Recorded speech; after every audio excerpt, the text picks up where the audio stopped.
नमस्ते, यहाँहरू सम्पूर्णलाई स्वागत छ नेपाल अनलाइन स्कुलमा। हामी नेपाल राष्ट्र ब्याङ्क सहायक द्वितीयको सिलेबसमा आधारित रहेर विभिन्न विषय शीर्षकको बारेमा अध्ययन गरिरहेका छौँ। यसै क्रममा आजको यो भिडियोमा पनि ब्याङ्किङ विशेष जानकारी हुनेछ। भाग 5 रहेको छ। यो भाग 5 मा म तपाईलाई ब्याङ्किङसँग सम्बन्धित विभिन्न महत्त्वपूर्ण जानकारीहरू 50 वटा जानकारीहरू आजको यो भिडियोमा प्रस्तुत गर्न गइरहेकी छु। सो आउनुहोस् आजको विषयवस्तुतर्फ लागौँ। आजको भिडियो एकदमै तपाईको लागि युजफुल हुन सक्छ। जुन ब्याङ्किङसँग सम्बन्धित विशेष गरी नेपाल राष्ट्र ब्याङ्कसँग सम्बन्धित जानकारीहरू रहेको छ, एकदमै महत्त्वपूर्ण रहेको छ। त्यसैले तपाईले भिडियोलाई स्किप नगरिकन अन्त्यसम्म हेरेर साथ दिनुहोला र धेरैभन्दा धेरै जानकारीहरू लिनुहोला। आजको जानकारीहरू मध्ये नम्बर 1 मा रहेको छ, राष्ट्र ब्याङ्कले कुनै व्यक्ति, फर्म, कम्पनी वा संस्थाले कुनै एक ब्याङ्क वा वित्तीय संस्थाको चुक्ता पुँजीको बढीमा कति प्रतिशतसम्म लगानी गर्न सक्ने व्यवस्था रहेको छ। यसको चाहिँ सही उत्तर अथवा 15% सम्म चाहिँ जुन राष्ट्र ब्याङ्कले कुनै पनि फर्म भयो, त्यसपछि कम्पनी अनि सङ्घ संस्थाले कुनै एक ब्याङ्क वा जुन वित्तीय संस्थाको चुक्ता पुँजीको बढीमा 15% सम्म चाहिँ लगानी गर्न सक्ने व्यवस्था रहेको छ। यसैगरी नम्बर 2 मा छ, कुनै एक ब्याङ्क वा वित्तीय संस्थामा लगानी गर्ने व्यक्ति, फर्म, कम्पनी वा संस्थाले अर्को ब्याङ्क वा वित्तीय संस्थामा लगानी गर्दा उक्त ब्याङ्क वा वित्तीय संस्थाको चुक्ता पुँजीको कति प्रतिशत भन्दा कम हुने गरी मात्र लगानी गर्न पर्ने व्यवस्था छ। यसको चाहिँ 1% रहेको छ। जुन चाहिँ कुनै पनि ब्याङ्क तथा वित्तीय संस्थाले अर्को ब्याङ्क तथा वित्तीय संस्थामा लगानी गर्दा जुन चुक्ता पुँजीको 1% भन्दा कम हुने गरी मात्रै लगानी गर्न पाउने व्यवस्था रहेको छ। अब नम्बर 3 मा रहेको छ, ब्याङ्क वा वित्तीय संस्थाले साधारण जगेडा कोषमा चुक्ता पुँजीको दोब्बर नभएसम्म प्रत्येक आर्थिक वर्षको कुल नाफाबाट खुद नाफाबाट रहेको छ। यहाँ चाहिँ खुद नाफाबाट कम्तीमा कति प्रतिशत रकम थप्दै जानु पर्दछ। यसको 20%ले रकम थप्दै जानु पर्दछ। जुन चाहिँ ब्याङ्क तथा वित्तीय संस्थाको साधारण जगेडा कोषमा रहेको चुक्ता पुँजीको दोब्बर नभएसम्म, जुन चाहिँ साधारण जगेडा कोषमा रहेको भएको पुँजीको दोब्बर नभएसम्मका लागि प्रत्येक आर्थिक वर्षको खुद नाफाबाट 20% का दरले रकम थप्दै जानुपर्ने व्यवस्था रहेको छ। अब नम्बर 4 मा रहेको छ अर्को जानकारी, ब्याङ्क वा वित्तीय संस्थाले साधारण जगेडा कोषमा चुक्ता पुँजीको दोब्बर रकम पुगेपछि प्रत्येक आर्थिक वर्षको खुद नाफाबाट कम्तीमा कति प्रतिशत थप्दै जानु पर्दछ। अब यहाँ कुरा आएको छ, जुन साधारण जगेडा कोषमा चुक्ता पुँजीको दोब्बर नभएसम्मलाई 20% का दरले जुन आर्थिक वर्षको खुद नाफाबाट 20% का दरले रकम थप्दै जानुपर्छ भने अब यो चुक्ता पुँजीको दोब्बर रकम पुगेपछि, पुरा भएपछि प्रत्येक आर्थिक वर्षको खुद नाफाबाट कति प्रतिशत रकम थप्दै जानुपर्ने व्यवस्था छ भने 10% रकम थप्दै जानुपर्ने व्यवस्था छ। यो 10% चाहिँ चुक्ता पुँजीको दोब्बर भइसकेपछि मात्रै, दोब्बर नभएसम्मका लागि चाहिँ 20% का दरले रकम थप्दै जानुपर्ने व्यवस्था रहेको छ। यसैगरी नम्बर 5 मा रहेको छ, 5 मा ब्याङ्क वा वित्तीय संस्थाले लाभांश घोषणा तथा वितरण गर्नु अघि कसको स्वीकृति लिनुपर्ने व्यवस्था छ। यसको राष्ट्र ब्याङ्कको स्वीकृति लिनुपर्छ। जुन ब्याङ्क तथा वित्तीय संस्थाले लाभांशहरू घोषणा गर्दा र लाभांशहरूको वितरण गर्नु अघि नेपाल राष्ट्र ब्याङ्कको स्वीकृति लिनुपर्ने व्यवस्था छ र लिएर मात्रै जुन लाभांशहरूको घोषणा र वितरण गर्नुपर्ने व्यवस्था रहेको छ। यसैगरी नम्बर 6 मा छ, ब्याङ्क वा वित्तीय संस्थाको सञ्चालक समितिले गैर कार्यकारी सञ्चालकको संयोजकतामा कति सदस्य भएको लेखा परीक्षण समिति गठन गर्नुपर्ने व्यवस्था छ। अब यहाँ ब्याङ्क तथा वित्तीय संस्थाको सञ्चालक समितिले, कसले भन्दा सञ्चालक समितिले जुन गैर कार्यकारी सञ्चालकको संयोजकतामा 3 सदस्य भएको लेखा परीक्षण समितिको गठन गर्नुपर्ने व्यवस्था रहेको छ। अब नम्बर 7 मा हेरौँ, वित्तीय क्षेत्र विकास र रणनीतिले नेपालको वर्तमान वित्तीय प्रणालीको संरचनामा रहेका मुख्य क्षेत्रहरू कुन कुन हुन्। अब यहाँ मुख्य क्षेत्रहरू रहेको छ, जुन चाहिँ वित्तीय क्षेत्र विकास र रणनीतिले नेपालको वर्तमान वित्तीय प्रणालीको संरचनामा राखेका अथवा रहेका क्षेत्रहरू मुख्य के हुन् भन्दा एउटा ब्याङ्किङ क्षेत्र भयो, अर्को बिमा, अनि पुँजी बजार, गैर ब्याङ्किङ भयो भने गैर ब्याङ्किङ अनि वित्तीय क्षेत्र, र अर्को भनेको सहकारी क्षेत्र। यिनै क्षेत्रहरू चाहिँ मुख्य क्षेत्रको रूपमा रहेको छ। त्यसैगरी नम्बर 8 मा रहेको छ अर्को जानकारी, आफ्नो काम सुरु गर्नुभन्दा अगाडि गभर्नर तथा सञ्चालकले को समक्ष शपथ ग्रहण गर्नुपर्छ।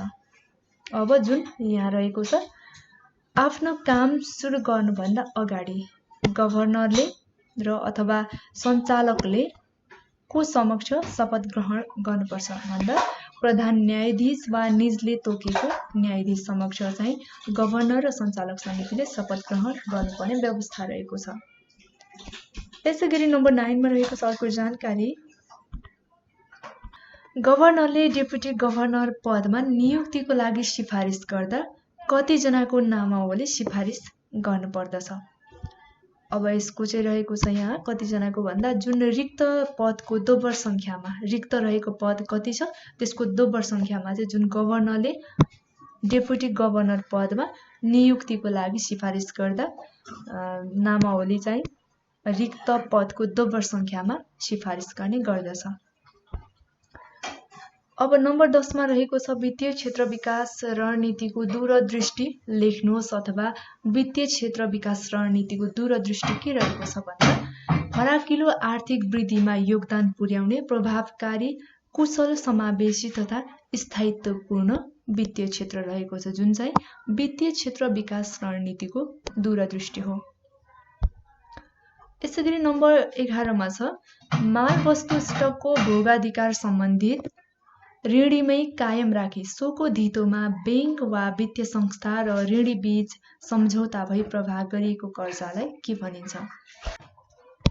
यो चाहिँ रहेको छ हाइपोथेकेसन कर्जा। अब हाइपोथेकेसन कर्जा भनेको जुन माल वस्तु स्टकको भोगाधिकार सम्बन्धित ऋणीमै कायम राखेर सोको धितो जुन ऋणीको धितो वा बैंक वा वित्तीय संस्था र ऋणी बीचमा बैंक वा वित्तीय संस्था र जुन ऋणी बीचमा भएको सम्झौता अनुसार चाहिँ प्रवाह गरेको कर्जालाई के भनिन्छ, हाइपोथेकेसन कर्जा भनिन्छ।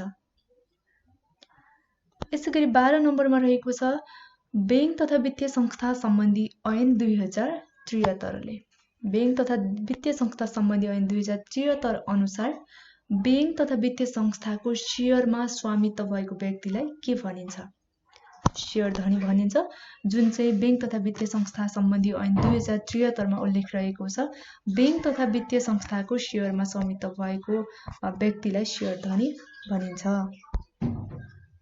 यसैगरी 13 नम्बरमा रहेको छ बैंक वा वित्तीय संस्थाले आफ्नो वासलात नाफा नोक्सान हिसाब लगायतका वार्षिक वित्तीय विवरण राष्ट्र बैंकले तोकेको ढाँचा र तरिका अनुसार तयार गरी आर्थिक वर्ष समाप्त भएको हेर्नुहोस् है आर्थिक वर्ष समाप्त भएको कति अवधिभित्र बाह्य लेखा परीक्षण गराउनु पर्दछ। यो चाहिँ आर्थिक वर्ष समाप्त भएको कति समय अवधिभित्र जुन नेपाल राष्ट्र बैंकले तोकेकी निश्चित ढाँचा र तरिका अनुसार बैंक तथा वित्तीय संस्थाले आफ्नो वासलात नाफा नोक्सान हिसाब लगायतका जुन वार्षिक वित्तीय विवरणहरूको बाह्य लेखा परीक्षण गराउनुपर्छ अथवा गराइसक्नुपर्छ भन्दा 4 महिनाभित्र। यसपछि अर्को छ 14 नम्बरमा तोकिएको अवधिभित्र लेखा परीक्षण गराउन नसक्ने बैंक वा वित्तीय संस्थाले मनासिब कारण खोली लेखा परीक्षणको जुन लेखा परीक्षण गराउने म्याद थपको लागि अनुरोध गरेमा राष्ट्र बैंकले बढीमा कति अवधि थप गर्न सक्ने व्यवस्था छ। अब यसको चाहिँ कति अवधि थप गर्न सक्ने व्यवस्था छ भने 2 महिनाको अवधि। सुरुमा चाहिँ के भने जुन आर्थिक वर्ष समाप्त भएको 4 महिनाभित्रमा चाहिँ राष्ट्र बैंकले तोकेको ढाँचा र तरिका अनुसार लेखा परीक्षण बाह्य लेखा परीक्षण गराउनु पर्ने व्यवस्था छ। अब यो 4 महिनाभित्रमा तोकेको जुन राष्ट्र बैंकले तोकेको निश्चित समय अनि ढाँचा र तरिका अनुसार पनि कुनै पनि बैंक तथा वित्तीय संस्थाले बाह्य लेखा परीक्षण गराउन नसकेको अवस्थामा नसक्ने कारणहरू के हुन्, किन सकिएन त भन्ने जुन मुनासिब कारणहरू खोलाएर चाहिँ लेखा परीक्षणको लागि म्याद अझ समय थपको लागि अनुरोध गरेमा राष्ट्र बैंकले बढीमा कति समयको लागि थप गर्न सक्ने व्यवस्था छ भन्दा 2 महिनाको लागि अझै थप गर्न सक्ने व्यवस्था छ। यसैगरी 15 नम्बरमा छ अर्को जानकारी, बैंकिङ कसुर तथा सजाय ऐन 2064 अनुसार। कति अनुसार भन्दा बैंकिङ कसुर तथा सजाय ऐन 2064 अनुसार कानुन बमोजिम बाहेक जुन काल्पनिक अथवा अन्य व्यक्ति र संस्थाको नाममा खाता खोल्ने वा खाता खोलाइदिनेलाई कस्तो सजायको व्यवस्था रहेको छ, जुन चाहिँ बैंकिङ कसुर तथा सजाय ऐन 2064 मा उल्लेख भएको छ।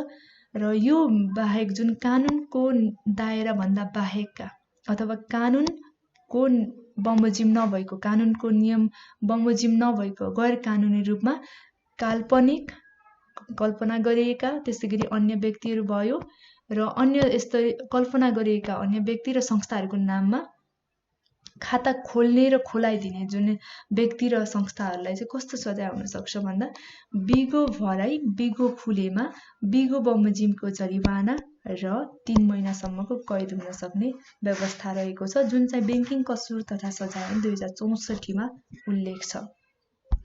अब 16 नम्बरमा अर्को जानकारी छ, वित्तीय क्षेत्र विकास रणनीतिले नेपालको वर्तमान वित्तीय प्रणालीको संरचनामा रहेका मुख्य कतिवटा क्षेत्रहरूसँग सम्बन्धित विषयहरूमा जोड दिएको छ। अब यसको चाहिँ 5वटा क्षेत्रहरूमा जोड दिएको छ, 5वटा क्षेत्रहरूसँग सम्बन्धित विषयहरूमा जोड दिएको छ, जुन वित्तीय क्षेत्र विकास रणनीतिले नेपालको वर्तमान वित्तीय प्रणालीको संरचनामा। अब 17 नम्बरमा अर्को जानकारी, बैंक तथा वित्तीय संस्था सम्बन्धी ऐन 2073 अनुसार सञ्चालक समितिको बैठक बस्न कम्तीमा कति सञ्चालक उपस्थित हुनुपर्छ। अब यो पनि बैंकिङसँग सम्बन्धित नै छ, विशेष गरी नेपाल राष्ट्र बैंकसँग सम्बन्धित जानकारीहरू आजको यो भिडियोमा मैले राखिरहेकी छु। बैंक तथा वित्तीय संस्था सम्बन्धी ऐन 2073 अनुसार चाहिँ सञ्चालक समितिको बैठक बस्नका लागि कम्तीमा कति सञ्चालकहरू चाहिँ उपस्थित हुनुपर्छ भन्दा कम्तीमा 51% सञ्चालकहरूको उपस्थिति हुनुपर्ने व्यवस्था रहेको छ। यसैगरी 18 नम्बरमा छ अर्को जानकारी, बैंक तथा वित्तीय संस्था सम्बन्धी ऐन 2073 अनुसार सञ्चालक समितिको बैठक वर्षमा कति पटक बस्नुपर्ने व्यवस्था छ। 1 वर्षभरिमा अथवा 12 महिनामा कति पटक बस्नुपर्ने व्यवस्था छ सञ्चालक समितिहरूको बैठकमा कम्तीमा 51% उपस्थित हुनुपर्छ सञ्चालकहरू। र अब बैठक चाहिँ वर्षमा कति पटक बस्नुपर्ने व्यवस्था छ भन्दा कम्तीमा 12 पटक, जुन 12 महिनामा 12 पटक बस्नुपर्ने व्यवस्था छ। अब 19 नम्बरको जानकारी, बैंक तथा वित्तीय संस्था सम्बन्धी ऐन 2073 अनुसार सञ्चालक समितिको बैठक बीचको फरक कति दिनभन्दा बढी हुनु हुँदैन। यसको चाहिँ कति दिन भन्दा 60 दिन, जुन बैंक तथा वित्तीय संस्था सम्बन्धी ऐन 2073 अनुसार अथवा यसमा उल्लेखित भए अनुसार सञ्चालक समितिको 2 बैठक बीचको फरक कति दिन भन्दा 60 दिनभन्दा बढी हुनु भएन। वर्षमा 12 पटक बस्नु पर्यो कम्तीमा र 2 बैठक बीचको फरक चाहिँ 60 दिनभन्दा अथवा 2 महिनाभन्दा बढी हुनु भएन। यसपछि 20 नम्बरमा छ अर्को जानकारी, बैंक तथा वित्तीय संस्थाको स्पष्ट संगठनात्मक संरचना अनुसार अथवा संरचना तयार गर्ने नीति तर्जुमा गर्ने र कार्यान्वयन गर्ने कार्य कसले गर्दछ, जुन चाहिँ सञ्चालक समितिले गर्दछ। बैंक तथा वित्तीय संस्थाहरूको स्पष्ट संगठनात्मक संरचना तयार गर्ने, नीति नियमहरूको तर्जुमा गर्ने र त्यसले कार्यान्वयन गर्ने काम चाहिँ सञ्चालक समितिले गर्ने गर्दछ। अब 21 नम्बरमा हेरौँ, बैंक तथा वित्तीय संस्था सम्बन्धी ऐन 2073 अनुसार बैंक तथा वित्तीय संस्थाको कार्यकारी प्रमुखको, हेर्नुहोस् है यहाँ कार्यकारी प्रमुखको एक पटकमा दिने नियुक्तिको पदावधि कति वर्षको हुन्छ। यसको रहेको छ कति वर्ष, 4 वर्षको हुन्छ, जुन चाहिँ बैंक तथा वित्तीय संस्थाको कार्यकारी प्रमुखको एक पटकमा दिने नियुक्तिको पदको अवधि हो यो 4 वर्ष। अब 22 नम्बरमा छ यहाँ बैंक तथा वित्तीय संस्था सम्बन्धी ऐन 2073 अनुसार कार्यकारी प्रमुखको नियुक्ति कसले गर्दछ, सञ्चालक समितिले गर्दछ कार्यकारी प्रमुखको नियुक्ति गर्ने काम। यसैगरी 23 नम्बरमा छ कार्यकारी प्रमुख बढीमा कति पटकसम्म उक्त पदमा नियुक्ति हुन पाउँदछन् अथवा पाउने व्यवस्था रहेको छ भन्दा 2 पटकसम्म मात्रै कार्यकारी प्रमुख उक्त पदमा नियुक्ति हुन पाउने व्यवस्था छ। अब 24 नम्बरमा छ कार्यकारी प्रमुख आफ्नो कामको निम्ति को प्रति उत्तरदायी हुनुपर्छ। अब हेर्नुस् यहाँ चाहिँ सञ्चालक समिति प्रति उत्तरदायी हुनुपर्छ कार्यकारी प्रमुख जुन आफ्नो कामको लागि। 25 नम्बरमा छ बैंक वा वित्तीय संस्थाको न्यूनतम चुक्ता पुँजी कसले निर्धारण गरे बमोजिमको हुन्छ। यो नेपाल राष्ट्र बैंकले निर्धारण गरे बमोजिमको हुन्छ। कुनै पनि बैंक तथा वित्तीय संस्थाहरूको न्यूनतम चुक्ता पुँजी जुन राष्ट्र बैंकले निर्धारण गरे बमोजिमको हुन्छ। अब 26 नम्बरमा छ अर्को जानकारी बैंक तथा वित्तीय संस्थाको स्थापनाको लागि पूर्व स्वीकृति लिन निवेदन दिने व्यक्ति वा संस्थासँगको कुनै कारोबारमा कालो सूचीमा परेको भए सो फुकुवा भएको कति अवधि व्यतीत हुनुपर्ने व्यवस्था छ।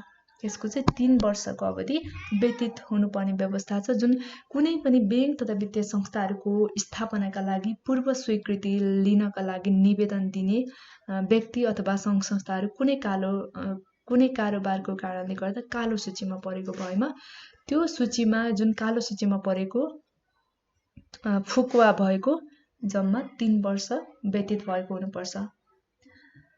यसैगरी 27 नम्बरको जानकारी बैंक तथा वित्तीय संस्थाले आफ्नो कुल जारी पुँजीको कम्तीमा कति प्रतिशत शेयर सर्वसाधारणलाई बिक्री वितरण गर्नुको लागि छुट्याउनु पर्दछ। अब यसको चाहिँ 30% रहेको छ। यो 30% कुनै पनि बैंक तथा वित्तीय संस्थाले आफ्नो कुल जारी पुँजीको कम्तीमा 30% शेयर चाहिँ सर्वसाधारणलाई बिक्री वितरण गर्नका लागि छुट्याउनु पर्ने व्यवस्था रहेको छ। अब 28 नम्बरमा रहेको छ अर्को जानकारी बैंक तथा वित्तीय संस्थाले चाहेमा जुन राष्ट्र बैंकले तोकेको प्रक्रिया पूरा गरेर संस्थापक शेयर समूहको स्वामित्व कति प्रतिशत भन्दा कम नहुने गरी बाँकी अंश सर्वसाधारणलाई शेयर समूहमा परिणत गर्न सक्ने व्यवस्था रहेको छ। यसको 51% रहेको छ। जुन चाहिँ कुनै पनि बैंक तथा वित्तीय संस्थाले चाहेको खण्डमा राष्ट्र बैंकले तोकेको प्रक्रिया अनुसार संस्थापक शेयरको समूहको स्वामित्व 51% भन्दा कम हुने गरी बाँकी अंशहरू सर्वसाधारणलाई शेयर समूहमा परिणत गर्न सक्ने व्यवस्था रहेको छ। यसैगरी 29 नम्बरमा रहेको छ अर्को जानकारी कस्तो बैंकको हकमा कम्तीमा 30% कति प्रतिशत भन्दा 30% शेयर स्वामित्व सर्वसाधारण समूहमा रहनुपर्ने व्यवस्था आवश्यक पर्दैन। अब यो चाहिँ जुन सर्वसाधारणमा हुनुपर्ने 30% शेयरको स्वामित्व चाहिँ कस्तो बैंकको हकमा लागू हुँदैन अथवा आवश्यक हुँदैन, व्यवस्था हुँदैन भन्दा नेपाल सरकारको उल्लेख्य स्वामित्वमा संस्थापना हुने बैंक तथा वित्तीय संस्था तथा पूर्वाधार विकास बैंकको हकमा यो 30% शेयर स्वामित्व सर्वसाधारण समूहमा रहनुपर्ने व्यवस्था आवश्यक पर्दैन। यसपछि 30 नम्बरमा छ बैंक तथा वित्तीय संस्थाको संस्थापकले वित्तीय कारोबार सञ्चालन गरेको कम्तीमा कति अवधि नपुगेसम्म आफ्नो नाममा रहेको शेयर बिक्री गर्न वा धितो बन्धक राख्न पाइँदैन। अब यसको 5 वर्ष जुन चाहिँ कुनै पनि बैंक तथा वित्तीय संस्थाहरूको संस्थापकहरूले वित्तीय कारोबार सञ्चालन गरेको कम्तीमा 5 वर्षको अवधि नपुगेसम्म आफ्नो नाममा रहेको शेयर बिक्री गर्न र धितो बन्धक राख्न पाइँदैन। अब 31 नम्बरमा छ अर्को जानकारी 5औं पारिवारिक बजेट सर्वेक्षणमा घर परिवारहरूबाट प्राप्त उपभोग खर्च सम्बन्धी तथ्याङ्कलाई कति समूहमा वर्गीकरण गरी विश्लेषण गरिएको छ। यो 12 वटा समूहहरूमा वर्गीकरण गरेर विश्लेषण गरिएको छ। अब 32 नम्बरमा रहेको छ भुटानको सेन्ट्रल बैंकलाई के भनिन्छ अथवा भुटानको केन्द्रीय बैंकलाई के भनिन्छ। यसको चाहिँ के भन्छ भन्दा रोयल मोनिटरी अथोरिटी भन्छ। जुन चाहिँ भुटानको केन्द्रीय बैंक, हाम्रो नेपालको नेपाल राष्ट्र बैंक केन्द्रीय बैंक सेन्ट्रल बैंक भने जस्तै भुटानको रोयल मोनिटरी अथोरिटी चाहिँ केन्द्रीय अथवा सेन्ट्रल बैंक हो। अब 33 नम्बरमा छ यहाँ रु 2 को नोट कहिले निष्कासन गरिएको हो।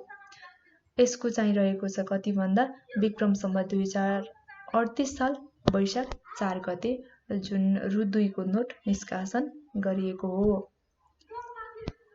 अनि यो रु 2 को नोटमा अब कुन जनावरको चित्र अंकित छ भन्दा चितुवाको चित्र अंकित रहेको छ।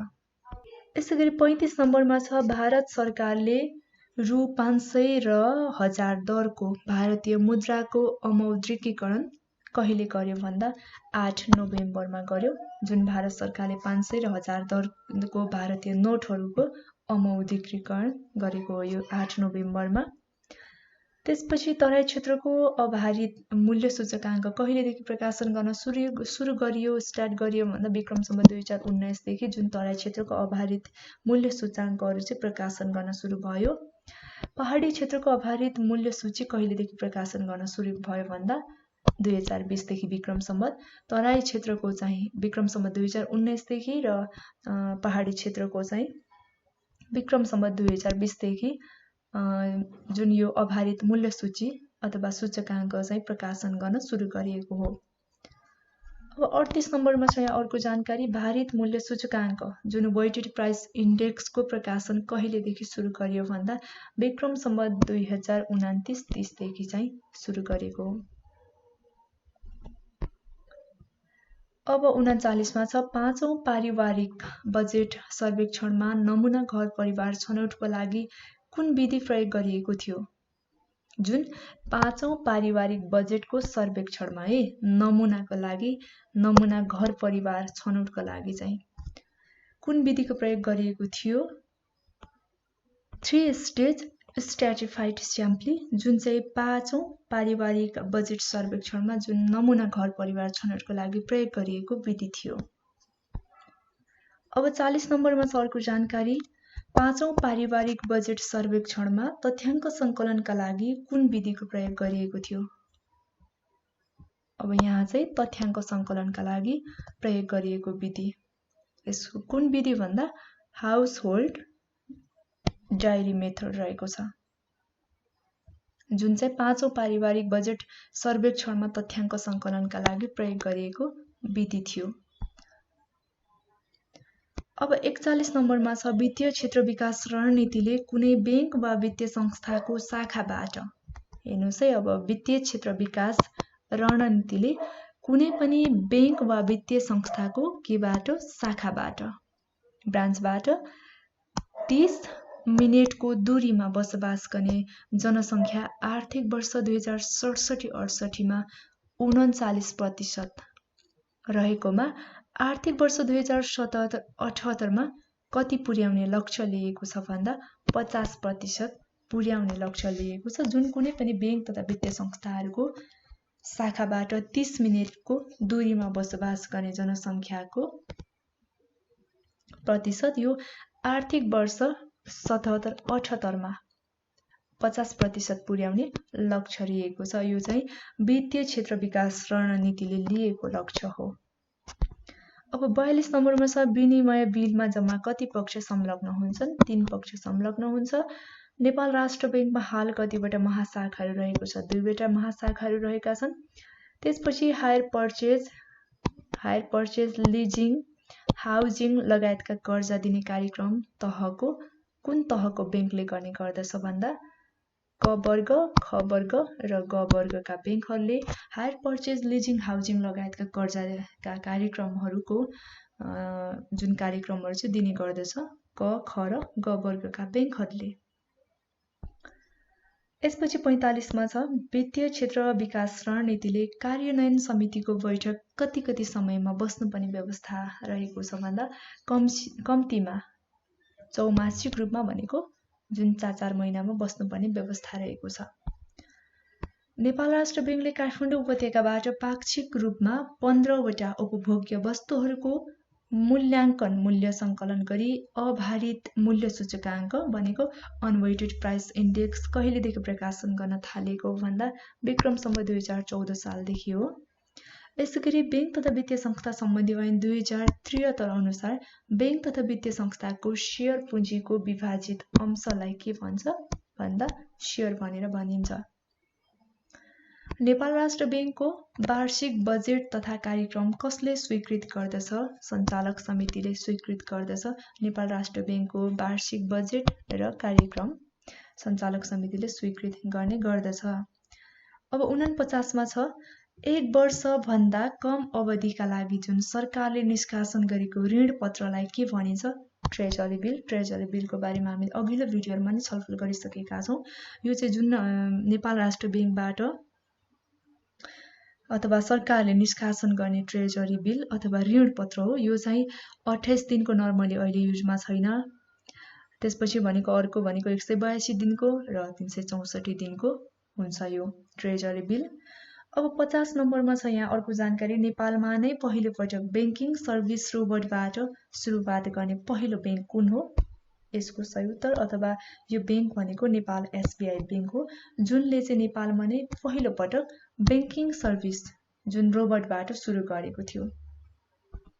ओके, हामीले यहाँ नेपाल राष्ट्र बैंकसँग सम्बन्धित र अन्य बैंकको लागि पनि एकदमै महत्त्वपूर्ण जानकारी 50 वटा जानकारीहरू आजको यो भिडियोमा हामीले हेरिसकेका छौं, जुन विशुद्ध रूपमा बैंकिङ क्षेत्रसँग सम्बन्धित मात्रै छ आजको यो भिडियोमा। अन्य भिडियोहरुमा चाहिँ म मिक्स मार्क्स पारेर ल्याउने गर्छु र आजको भिडियो चाहिँ एकदमै युजफुल रहेको छ। तपाईले एकदमै बैंकिङ क्षेत्रको तयारी गर्दै हुनुहुन्छ, कुनै पनि बैंकको तयारी गर्दै हुनुहुन्छ अथवा तपाई तयारीमा हुनुहुन्न भने पनि बैंकहरुको बारेमा जानकारी लिनु एकदमै राम्रो हुन्छ। आजको भिडियो मलाई लाग्छ जहाँसम्म तपाईको लागि युजफुल भएको छ, बैंकिङ सम्बन्धी विभिन्न जानकारीहरू धेरै कुराहरू तपाईले बुझ्नु भएको छ यो भिडियोबाट।